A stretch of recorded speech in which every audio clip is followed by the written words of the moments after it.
Lorsque tu réussis à toucher l'âme d'un élément, ça veut dire que tu as touché les esprits qui y sont.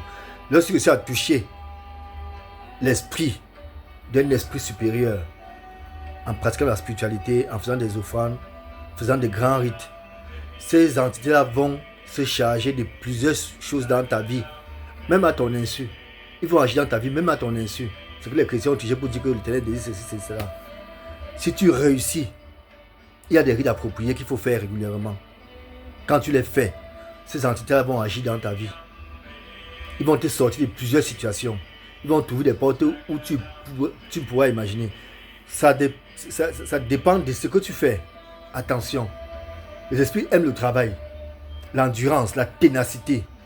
Et ils n'aiment pas les gens qui vont faire les choses à contour. Les gens qui vont faire les choses de manière illicite. Les gens qui veulent la facilité, non, ça marche pas avec eux. Si tu te réveilles, si tu sors à midi pour aller faire un rituel avec les divinités du feu, comme il se doit, chaque fois, ces divinités-là vont agir dans ta vie sur plusieurs points. Même certaines maladies qui peuvent t'attraper, ils peuvent te brûler. Il faut toucher les esprits. Et il y a des techniques pour ça, il y a des codes pour ça. Ce sont les petits machins qu'on fait au quartier, ou les trucs qu'on raconte dans les quartiers, dans les bars, que non, un esprit fait comme ça. Non, ça s'enseigne, ça se reçoit de bouche à oreille. Ça se transmet de bouche à oreille.